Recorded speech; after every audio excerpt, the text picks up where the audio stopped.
Hi, Raymond Hunter here. Over the last 35 years, I have helped thousands of students dramatically improve their math grades.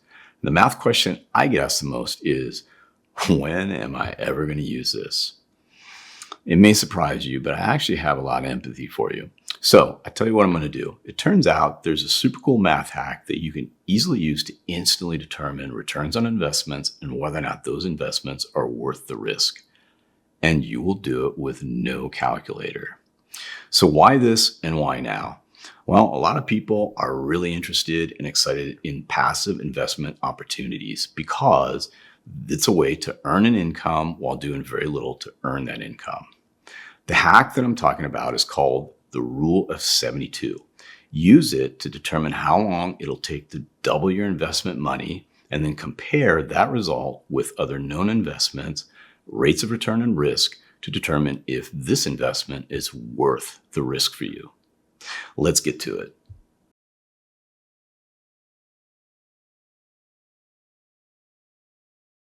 All right, here it is, the rule of 72.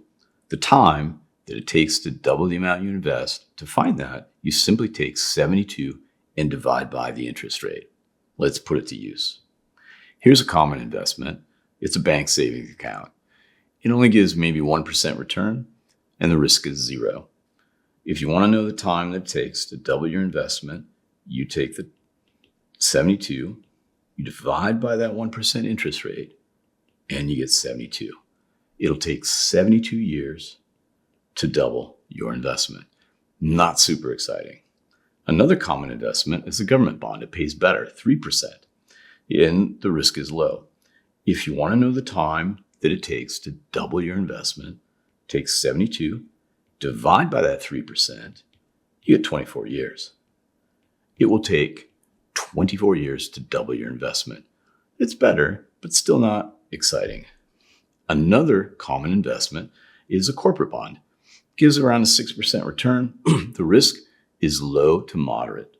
To find the time that it takes to double your investment, simply take 72, divide by that 6%, and you get 12. It will take 12 years to double your investment. It's more exciting. Another one that's common is the S&P 500 index fund. It gives around a 9% return. The risk is considered moderate. The time that it takes, we take 72 to double the amount that you invested, take 72 divided by that 9%, and we get 8. It will take 8 years to double your investment. That's much better. And I know you guys are really interested in this next one, and that's cryptocurrency. Maybe you get around a 48% return, and the risk, it's sky high. So you have a definite risk of losing some or all of what you put into it. To find the time that it takes to double that investment, take 72, divide by that interest rate or the return rate, and you get 1.5 years. So it will take 1.5 years to double your investment. All right, so you'll notice that as the rate of return goes up, the risk goes up as well. So if you want a better return, the risk is higher. So what kind of risk are we talking about here? All right, well, let's take a look. One of the risks is the risk of losing some or all the money that you put in. Another risk is getting a lower rate of return than what you originally expected.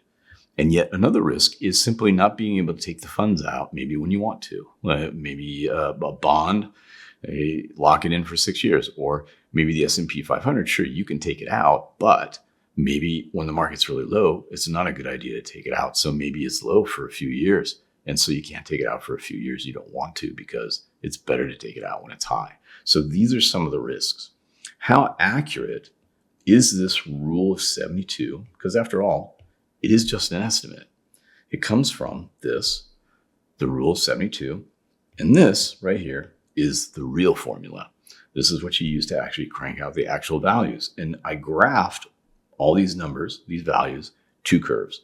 The red curve is the precise calculation curve, and the green curve is the rule of 72 estimate. You'll see the values, they lie pretty much on top of each other.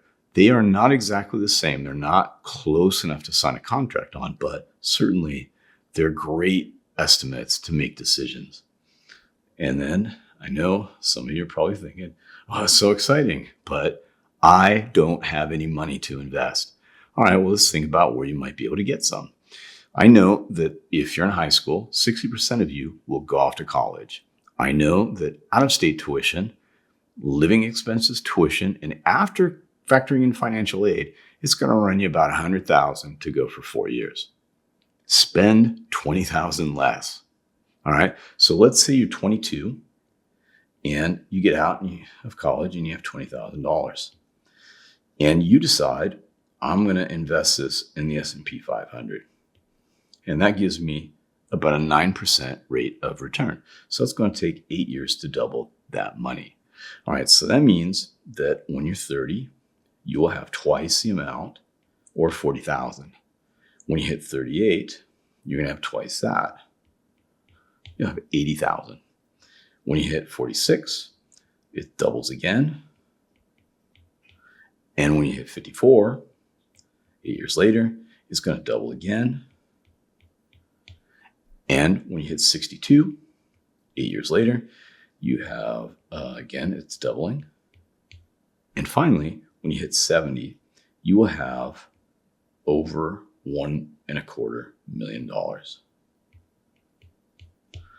Now, I realize that you're going to be 70 when you have that amount, but you're probably going to live to 130. So 7-year-old is not that bad. And think about it. It came from $20,000.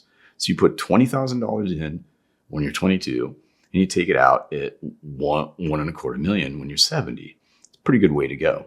Now, there's other options. I mean, maybe you just do a side hustle. Start a side hustle. And then when you're 22, if you've managed to save 20,000, you're in the same position.